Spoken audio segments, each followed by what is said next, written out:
Hello बच्चों, good morning. कैसे हो आप लोग सभी? उम्मीद करते हैं सब लोग अच्छे होंगे। बच्चों, आज हम जो बात करेंगे वो 11th क्लास के सिलेबस की बात करेंगे, है ना। 11th क्लास का जो सिलेबस है, 11th क्लास के सिलेबस में 2 बुक्स हैं, फर्स्ट और सेकंड। ठीक है, हम जो स्टार्ट करने वाले हैं फर्स्ट बुक में चैप्टर नंबर 2। फर्स्ट बुक का भी चैप्टर नंबर 2 हम स्टार्ट करने वाले हैं। और बच्चों, इस बात का याद रखना कि 11th क्लास का सिलेबस वेरी वेरी इंपॉर्टेंट। 60% जो होता है फिजिक्स का वो आईआईटी में 11th का आता है। तो 11th क्लास का सिलेबस बहुत इंपॉर्टेंट है। और हम चैप्टर 2 की स्टार्टिंग करेंगे, यूनिट एंड डायमेंशन। ठीक है बच्चों, तो लेट्स स्टार्टेड। तो चैप्टर 2 की मैं बात करूँ बेटा, यूनिट्स जो होती हैं 2 टाइप की यूनिट्स होती हैं। There 2 types of units. First one fundamental units,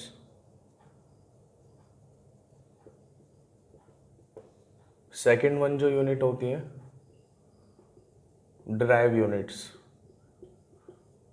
fundamental unit जो होती है ना बच्चों, वो सेपरेट होती हैं, ये किसी की हेल्प से नहीं बनती। और जो ड्राइव यूनिट्स होती हैं, ये यूनिट्स फंडामेंटल यूनिट्स की हेल्प से बनती हैं। अभी हम देखते हैं कैसे। देखो, फंडामेंटल यूनिट 7 होती है हमारे पास। Mass, length, time, electric current,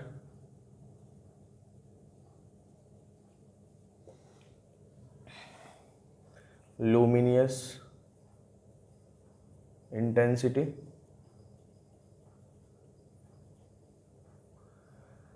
मास हो गया, लेंथ हो गया, time, electric current, luminous intensity, temperature, है ना। और ड्राइव यूनिट्स जो होती हैं form by the help of fundamental units. ये किसकी हेल्प से प्रिपेयर होती हैं? फंडामेंटल यूनिट्स की हेल्प से प्रिपेयर होती हैं। जैसे अगर मैं मास की बात करूं तो मास जो होता है वेट, इसकी यूनिट होती है किलोग्राम। लेंथ की बात करें तो डिस्टेंस, इसकी यूनिट होती है बेटा मीटर। टाइम की बात करूं तो second. Electric current ampere. Luminous intensity candela. और टेम्परेचर की बात करें तो केल्विन। टेम्परेचर की अगर मैं बात करूँ तो क्या यूनिट होती है इसकी? केल्विन। तो अब देखो ज़रा, ये सेपरेट यूनिट है, kilogram, metre, second, ampere, candela, temperature. ये किसी की हेल्प से नहीं बन रहा है ना, ये किसी की हेल्प से नहीं बन रहा। इसमें केवल एक यूनिट हो रही है किलोग्राम। मास है तो भाई किलोग्राम में वेट है, लेंथ है तो डिस्टेंस है भाई मीटर, टाइम है तो सेकंड, इलेक्ट्रिक करंट है तो एम्पियर, ल्यूमिनस इंटेंसिटी है तो कैंडिला, टेम्परेचर है तो केल्विन, है ना। बट अगर मैं ड्राइव यूनिट्स की बात करूँ, these are the unit which is form by the help of fundamental units. Example, force. Force force का फॉर्मूला होता है बेटा मास इंटू एक्सेलरेशन। और मास की यूनिट क्या होती है? किलोग्राम। एक्सेलरेशन की यूनिट मीटर पर सेकंड स्क्वायर। तो देखो, फोर्स की यूनिट की अगर मैं बात करूँ, एक तो यूनिट होती है फोर्स की न्यूटन, और सेकंड यूनिट क्या हुई फोर्स की? किलोग्राम मीटर पर सेकंड स्क्वायर। अब देखो, ये वाली यूनिट जो फॉर्म हो रही है, इसमें 3 यूनिट्स यूज़ हो रही है। कौन कौन सी? किलोग्राम, मीटर और सेकंड। ठीक है, तो ड्राइव यूनिट जो है वो क्या है? जो यूनिट फंडामेंटल यूनिट की हेल्प से बनती है उन्हें हम क्या बोलते हैं? ड्राइव यूनिट्स बोलते हैं। आप यहाँ पे देख सकते हो, फोर्स यूनिट किलोग्राम मीटर पर second square. Kilogram metre second कहाँ से आया? फंडामेंटल यूनिट्स में से आया है। मेरी बात समझ आ रही है बच्चों? इसके बाद हम करेंगे डायमेंशन। देखो, यूनिट्स में इतना ही है, यूनिट तुम शुरू से स्टार्टिंग से ही पढ़ते हुए आ रहे हो, तो इसके बारे में इतनी बात नहीं करेंगे। हम मेन बात करेंगे डायमेंशंस की।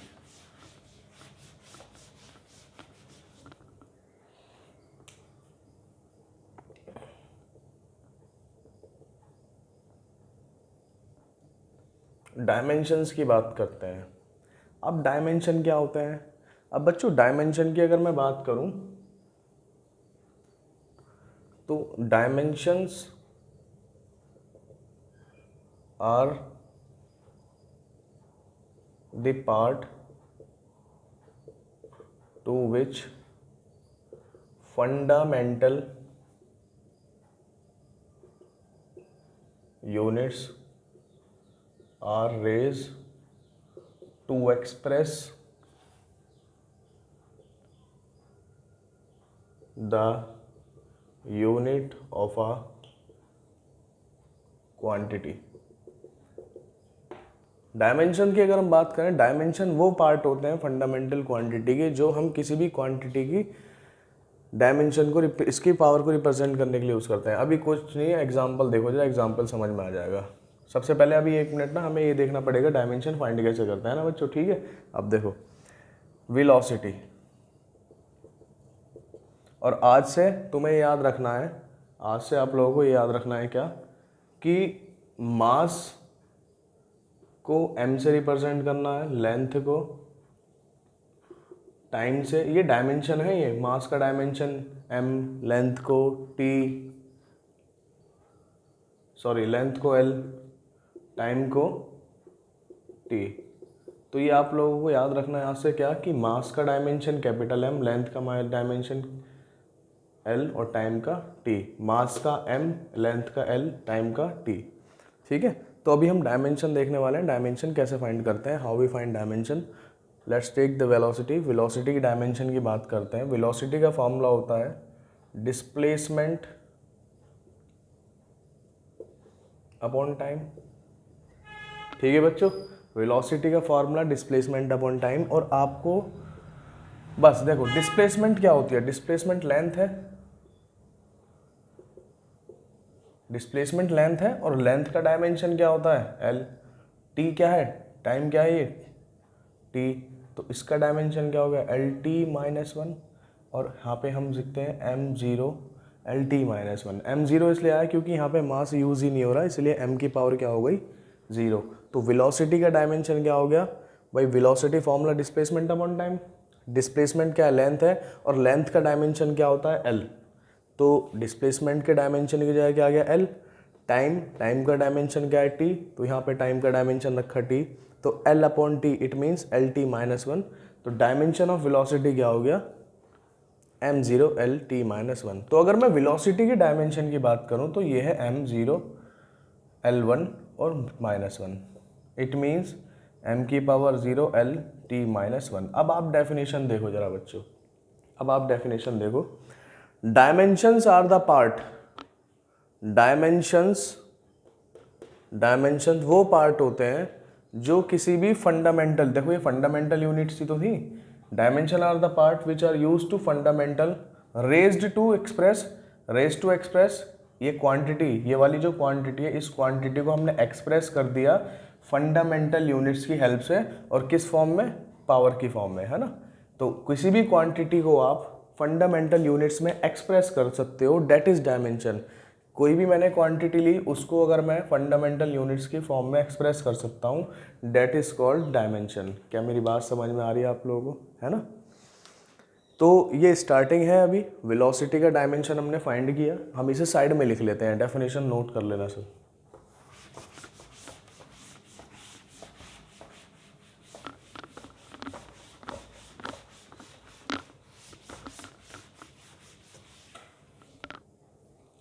तो आप लोगों को साइड में ये लिख लेना है,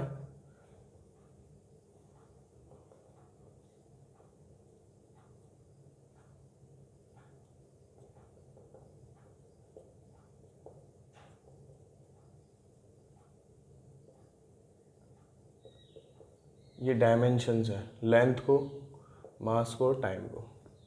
तो अभी हमने वेलोसिटी के डायमेंशन की बात करी। वेलोसिटी का डायमेंशन कैसे फाइंड करेंगे, डिस्प्लेसमेंट अपॉन टाइम।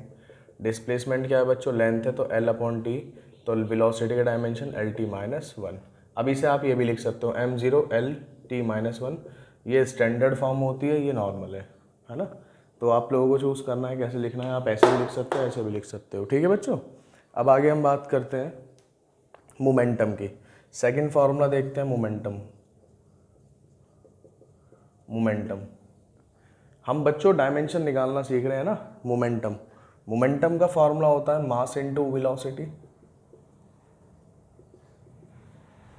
मास का डायमेंशन क्या है, मास का डायमेंशन की अगर मैं बात करूं, मास का डायमेंशन m और वेलोसिटी का डायमेंशन कितना है अभी हमने फाइंड किया था m0 l t माइनस 1।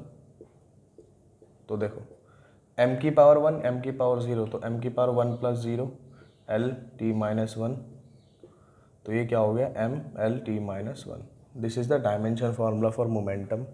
इसके बाद हम बात करते हैं फोर्स की। बच्चों फोर्स की अगर डायमेंशन की बात करूँ मैं, है ना, उससे पहले एक रुको, उससे पहले हम एक्सेलरेशन देख लेते हैं। एक्सेलरेशन, क्योंकि फोर्स के फॉर्मूले में एक्सेलरेशन यूज होगा। अब एक्सेलरेशन क्या होता है, acceleration change in velocity v minus you upon delta T, change in velocity upon time. और वेलोसिटी का डायमेंशन कितना देखा हमने अभी, एल टी माइनस 1, और टाइम का डायमेंशन कितना होता है टी, क्योंकि बच्चों नीचे टाइम है तो ऊपर वेलोसिटी, तो ऊपर वेलोसिटी का डायमेंशन रखा एल टी माइनस 1, नीचे टाइम है तो इसका डायमेंशन टी, तो L T minus 2 dimension formula for acceleration.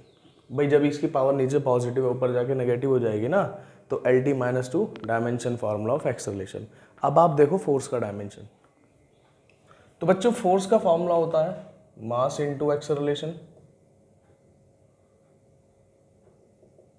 है ना।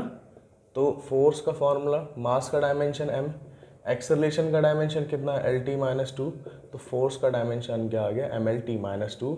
And this is very important, इसे आपको लर्न करना है क्योंकि हर जगह मैक्सिमम जगह ये यूज़ होता है ना, सबसे ज़्यादा यूज़ होता है फोर्स का डायमेंशन। अब अगर इसके बाद मैं बात करूँ आप लोगों से,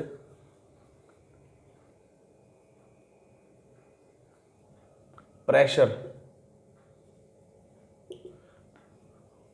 बच्चों प्रेशर की बात करूँ, प्रेशर का फॉर्मूला होता है फोर्स अपॉन एरिया। एक बात और, डायमेंशन वाले चैप्टर में आपको फॉर्मूले याद होंगे तो डायमेंशन निकालने में आपको कोई प्रॉब्लम होने वाली नहीं है ना। तो फॉर्मूले बहुत इंपॉर्टेंट है इस चैप्टर में। प्रेशर का फॉर्मूला फोर्स अपॉन एरिया। भाई आप खुद ही देखो, अगर मैं कहूँ find the dimension of pressure और आपको फार्मूला नहीं पता तो आप कहाँ से निकालोगे, है ना। तो प्रेशर का डायमेंशन निकालने के लिए फॉर्मूला पता होना चाहिए, फोर्स का डायमेंशन निकालने के लिए फोर्स का फॉर्मूला पता होना चाहिए, एक्सेलरेशन का डायमेंशन फाइंड करने के लिए एक्सेलरेशन का फॉर्मूला चाहिए, ठीक है। तो फार्मूला इंपॉर्टेंट है इस चैप्टर में। प्रेशर का formula force upon area, force का डायमेंशन अभी हमने ऊपर निकाला एम एल टी माइनस 2, और एरिया, भाई देखो एरिया जो होता है दो साइड्स का प्रोडक्ट होता है ना। जैसे एरिया ऑफ रेक्टेंगल की बात करूँ मैं, लेंथ इनटू ब्रेथ, जैसे मैंने रेक्टेंगल बना लिया, ये लेंथ है ये ब्रेथ है, तो इसका एरिया कितना हो गया लेंथ इनटू ब्रेथ। कोई भी ले लो, स्क्वायर का एरिया साइड इनटू साइड, है ना। तो एरिया जो होता है दो साइड का प्रोडक्ट होता है। एरिया किसी भी चीज़ का हो, वहाँ पे डायमेंशन जो आएगा हमेशा क्या आएगा L2। क्या डायमेंशन आएगा बच्चों L2, ठीक है। तो प्रेशर का formula force upon area, force कितना एम एल टी माइनस 2, और एरिया का डायमेंशन कितना हो गया L2, that is M L minus 1 T minus 2। अब बच्चों देखो खुद देखो जरा इसे,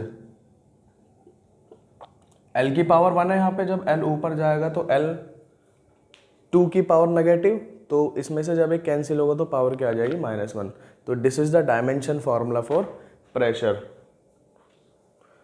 प्रेशर के बाद देखते हैं वर्क।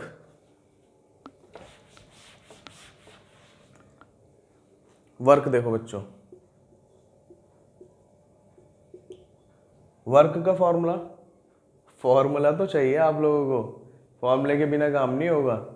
वर्क का फॉर्मूला क्या होता है, फोर्स इनटू डिस्टेंस। भाई मैं जितना फोर्स लगाऊंगा जितना ज़्यादा डिस्प्लेसमेंट होगा, है ना। तो फोर्स के वर्क का फॉर्मूला क्या होता है, फोर्स इनटू डिस्प्लेसमेंट, कि आपने फोर्स लगाया और कितना उसके अंदर डिस्प्लेसमेंट प्रोड्यूस हुआ, डेट इज कॉल्ड वर्क। अभी देखो मैंने क्या बोला, फोर्स का फॉर्मूला क्या है इंपॉर्टेंट, फोर्स का डायमेंशन फॉर्मूला इंपॉर्टेंट है। फोर्स का डायमेंशन फॉर्मूला उठा के यहाँ रख दो, एम एल टी माइनस 2, और डिस्प्लेसमेंट क्या है लेंथ है, तो बच्चों डिस्प्लेसमेंट लेंथ है यानी कि इसका डायमेंशन फॉर्मूला एल, तो M L two T minus 2, this is the dimension formula for work. ये डायमेंशन फॉर्मूला था किसका, वर्क का। अब एक पॉइंट आपको नोट करना है, एक आपको पॉइंट लिखना है, इफ यूनिट ऑफ 2 और more quantity are same, then dimension formula is also same. अगर 2, 3, 4, 5 क्वांटिटी का सबका अगर यूनिट सेम है तो उनका डायमेंशन फार्मूला भी क्या होगा, सेम। देखो इस चीज़ को अब हम देखते हैं यहाँ पे। Work unit joule, kinetic energy unit joule, potential energy unit joule. तो बच्चों क्या हो रहा है, यूनिट सबकी क्या है, सेम, एंड यूनिट सेम तो सो डायमेंशन फार्मूला इसका भी MLT - 2 होगा, इसका भी MLT - 2 और इसका भी MLT - 2। तो अगर 2, 3, 4, 5 यूनिट का अगर क्या है, यूनिट अगर सेम है 3, 4 क्वांटिटीज़ की, कितनी भी हो सकती है क्वांटिटी, अगर यूनिट सेम तो डायमेंशन फार्मूला सेम, ठीक है। अगर यूनिट सेम होती है तो डायमेंशन फार्मूला भी सेम होता है। इसको आपको लर्न करना है। इसके बाद देखते हैं हम, चलो प्रूफ कर देते हैं एक बार। भाई काइनेटिक, देखो वर्क का डायमेंशन तो ये था, एक बार प्रूफ कर लेते हैं। काइनेटिक एनर्जी का फॉर्मूला 1/2 mv², ठीक है। 1/2 कांस्टेंट है, इसकी कोई ना इसकी यूनिट होती है 1/2 की, ना कोई डायमेंशन। मास का डायमेंशन m, वेलोसिटी का डायमेंशन हमने अभी स्टार्टिंग में निकाला था, velocity equal to displacement upon time, और डिस्प्लेसमेंट का डायमेंशन है टाइम का t, तो LT - 1, तो LT - 1 और इसका क्या है स्क्वायर, तो ML2T - 2, this is the dimension formula for kinetic energy. और अब आप इन दोनों को देखो, इन दोनों को, दोनों कैसे हैं बच्चों, सेम, ठीक है। तो सेम, अगर क्वांटिटीज़ की यूनिट सेम है तो उनका डायमेंशन फार्मूला भी सेम होगा, है ना। तो इसके बाद हम करते हैं मोमेंट ऑफ इनर्शिया।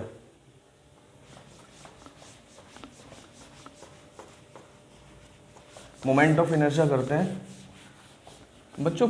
फिजिक्स में 11th क्लास की फिजिक्स में 250 प्लस फॉर्मूले हैं, 250 प्लस। तो 250 प्लस में, और चैप्टर दे रखा है स्टार्टिंग में, है ना।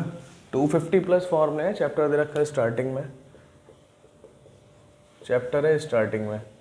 तो स्टार्टिंग मीन्स कि जितने भी फॉर्मूले जो आगे आने वाले हैं चैप्टर्स में, सबके सब इसमें दे रखे हैं। तो इससे पैनिक ना हो बिल्कुल भी। तो जितने भी आप फॉर्मूले पढ़ रहे हो वो सब आगे डिफाइन हो जाएंगे, जितने भी चैप्टर्स आने वाले हैं आगे। अभी तो आपको डायमेंशन फाइंड करना सीखना है ना। तो इसलिए बिल्कुल भी पैनिक ना हो। अब जैसे एक term I moment of inertia, तो बच्चे घबरा जाते हैं कि हाँ ये कहाँ से आ गया, सब बुक में से ही है।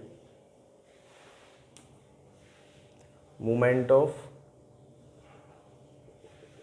इनर्शिया, इसका फॉर्मूला मास इनटू डिस्टेंस का स्क्वायर। अब देखो मोमेंट ऑफ इनर्शिया जब आप सुन रहे थे तो आपको लग रहा होगा पता नहीं क्या है। अब आपको ये नहीं पता है क्या, बट लेकिन आपको फार्मूला पता है। तो अभी हम अगर डायमेंशन निकालने के रेस्पेक्ट में देखें तो आप डायमेंशन बहुत इजी निकाल लोगे इसकी। मास का m, डिस्टेंस मतलब l, l का स्क्वायर, तो डायमेंशन क्या हो गया ML2। इसके बाद हम देखते हैं पोटेंशियल एनर्जी का डायमेंशन फॉर्मूला क्या होगा, ML2T - 2, ठीक है। कैसे, इसका कैसे फाइंड कर लिया, क्योंकि ये एनर्जी है और एनर्जी और वर्क दोनों का डायमेंशन फार्मूला क्या होता है, सेम। इसके बाद बात कर रहे हैं सरफेस टेंशन। सरफेस टेंशन की अगर आपसे बात की जाए तो सरफेस टेंशन का फॉर्मूला होता है फोर्स अपॉन लेंथ, ठीक है। सरफेस टेंशन का formula force upon length. Force का डायमेंशन फार्मूला MLT - 2। मैंने बोला था ये बार बार यूज़ होगा फोर्स का, इसलिए आपको फोर्स का लर्न करना पड़ेगा। MLT - 2 और नीचे क्या है L, L से L उड़ गया तो MT - 2। सरफेस टेंशन का डायमेंशन फार्मूला MT - 2, ठीक है बच्चों।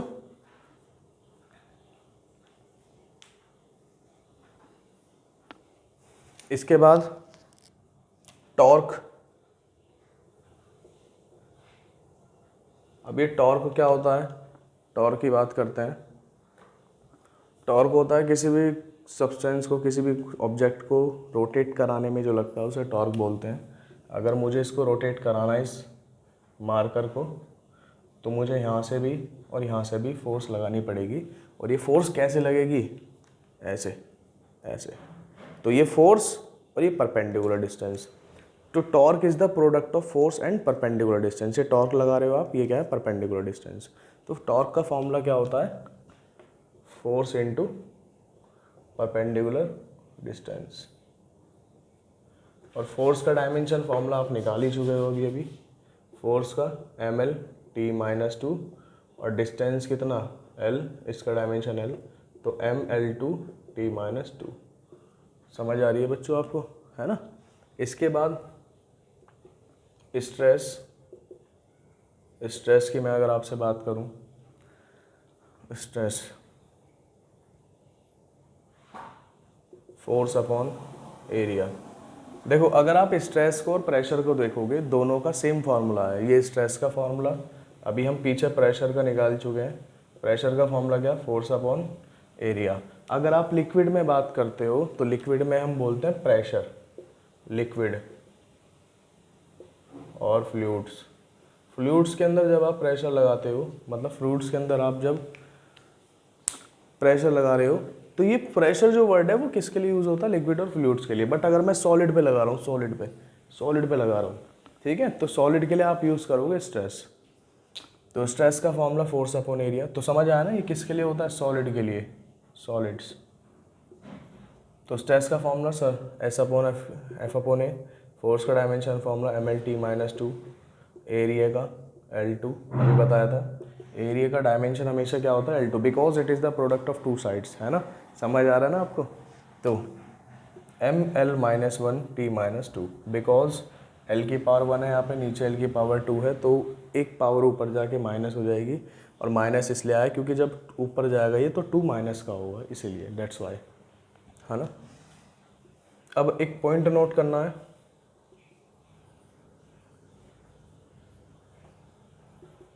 The ratio of same quantity is dimensionless. Same quantity का रेशियो दे रखा है बच्चों, अगर सेम क्वांटिटी का रेशियो दे रखा है तो वो क्या होगा, डायमेंशनलेस, है ना।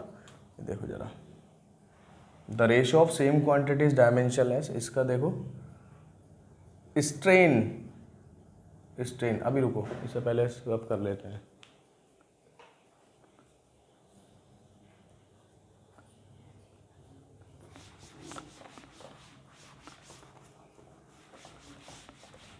अब तो इसे अभी कर देते हैं अब तो आपको याद हो गया होगा।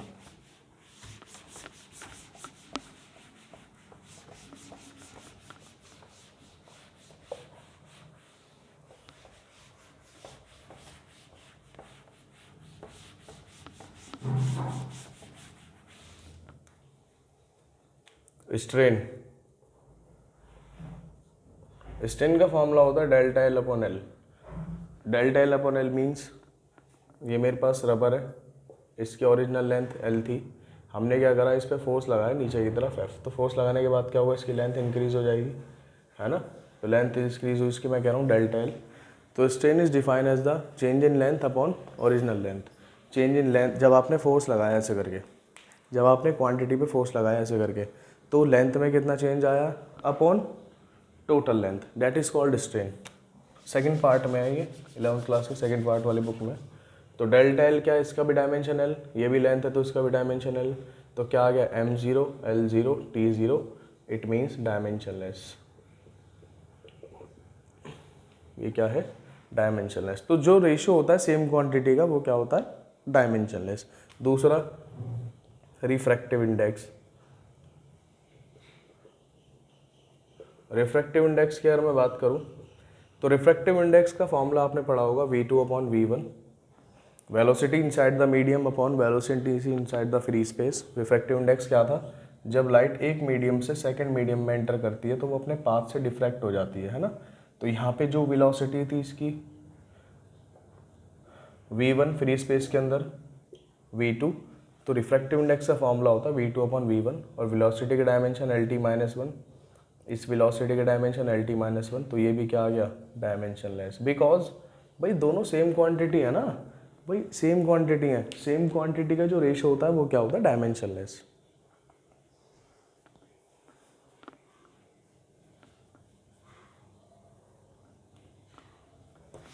The ratio of same quantity is always dimensionless. अब बच्चों बहुत इंपॉर्टेंट डायमेंशन फार्मूला एक हम पढ़ते हैं, पोटेंशियल डिफरेंस। पोटेंशियल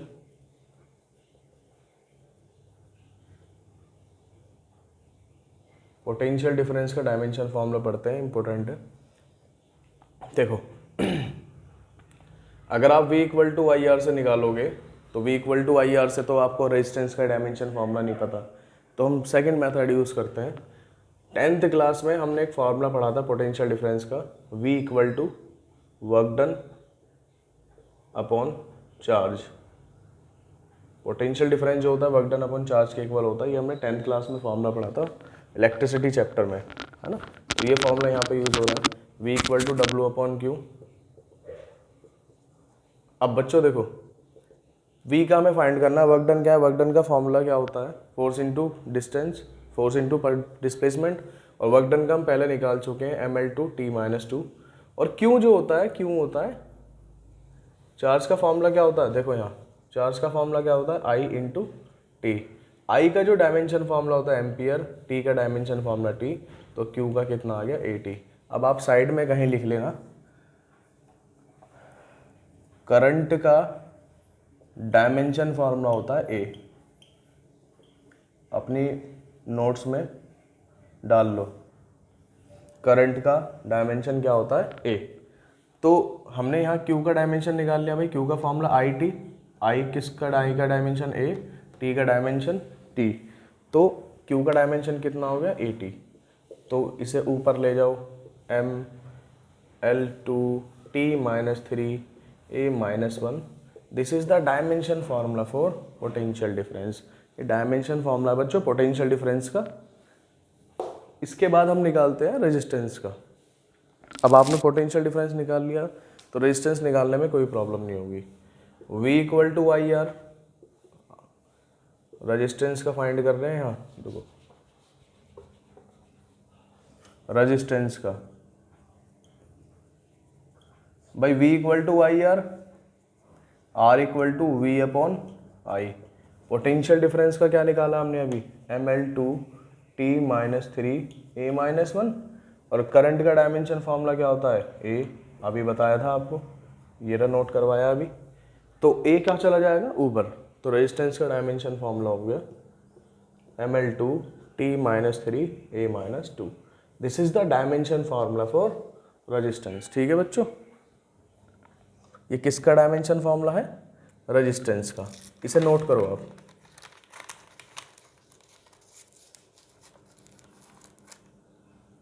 बच्चों जितना पॉसिबल है, जितने मैं ज़्यादा से ज़्यादा करा सकता हूँ वो सब कराऊंगा। अब इसके बाद देखते हैं बोल्ट्जमैन कांस्टेंट।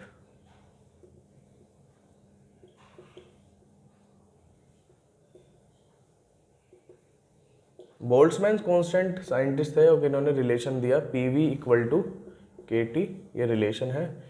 P यहाँ पे क्या होता है बच्चों, प्रेशर। मैंने क्या बोला ये आपको धीरे धीरे आगे पता लग जाएगा, चैप्टर के स्टार्टिंग में ही दे रखा है डायमेंशन, तो इसलिए आपको सबका डायमेंशन निकालना आना चाहिए। आप एक पॉइंट में एक बात और ऐड करेंगे, टेम्परेचर का क्या होता है, केल्विन डायमेंशन। टेम्परेचर का डायमेंशन फॉर्मूला कितना होता है बच्चों, केल्विन, है ना। इसको आप ऐड करेंगे बातों में। तो बोल्ट्जमैन कांस्टेंट जो होता है ये कांस्टेंट है, और इस कांस्टेंट क्या है, K, तो K कितना हो जाएगा, PV upon T।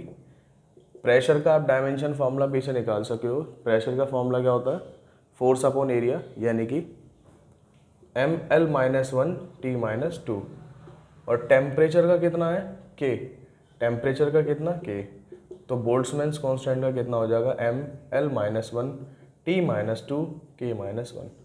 This is the dimension formula for Boltzmann constant.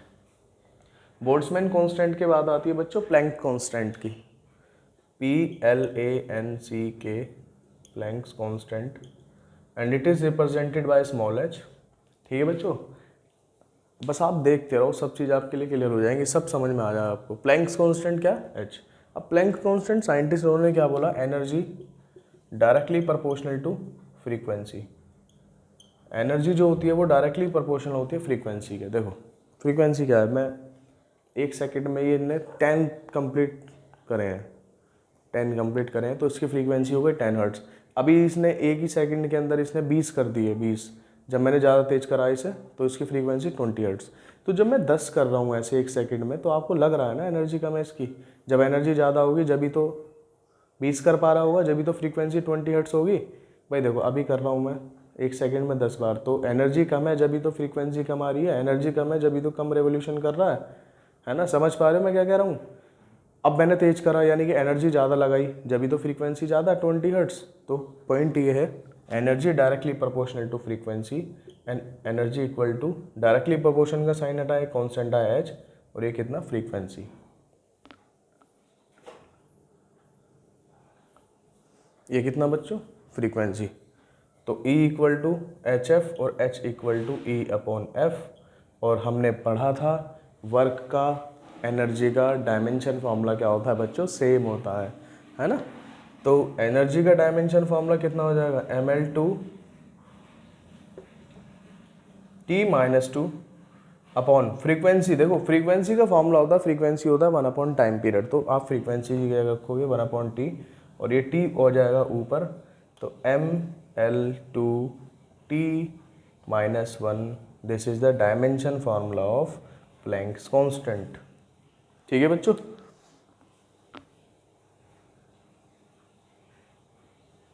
इसके बाद हम देखते हैं ग्रेविटेशनल कांस्टेंट का। अब तो आप लोगों को क्लियर हो ही क्या होगा, फिर भी करा देते हैं, और जितने पॉसिबल है उतने कराते हैं। और बाकी बच्चों आपके पास बुक है एनसीईआरटी को करो, एनसीईआरटी से बेस्ट बुक कुछ भी नहीं है। मतलब आपके लेवल पे एनसीईआरटी बेस्ट है, बिल्कुल best, NCERT best. Gravitational constant,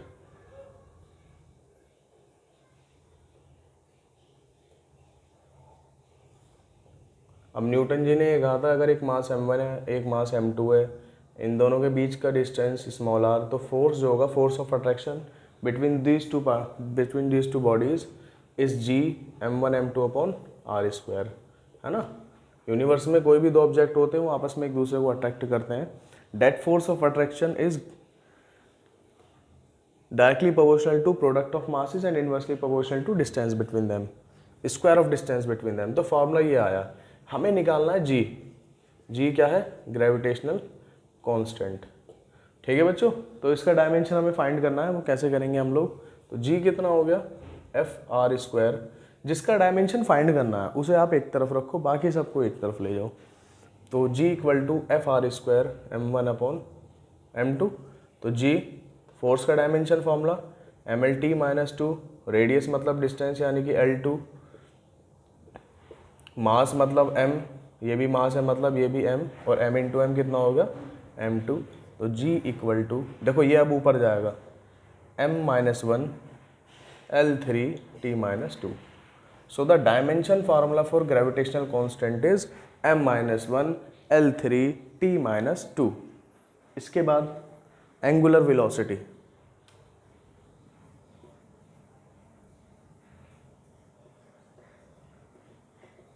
angular velocity, angular velocity की बच्चों अगर मैं बात करूं आप लोगों से, तो एंगुलर वेलोसिटी जो होती है it is represented by omega, and it is product of mass, velocity and radius. Mass मतलब m, वेलोसिटी मतलब Lt-1 एंड रेडियस मतलब L। तो डायमेंशन फॉर्मूला कितना, ml2T-1। Dimension formula for angular velocity is ml। बच्चों ये जो था ये एंगुलर मोमेंटम का था, sorry angular momentum, angular momentum का कितना, omega equal to mass into velocity into radius. ये बच्चों एंगुलर मोमेंटम का था, है ना। गलतियाँ सबसे हो जाती है। एंगुलर मोमेंटम का कितना, ml/t-2। एंगुलर वेलोसिटी की बात करेंगे, एंगुलर वेलोसिटी की,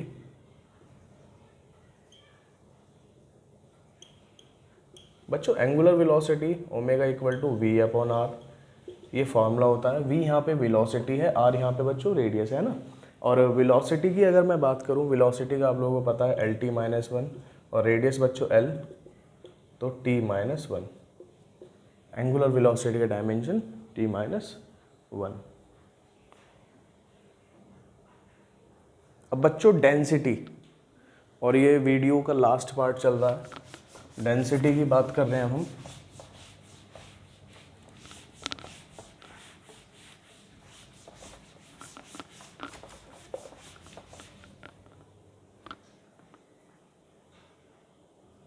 बच्चों डेंसिटी की बात करें अब आप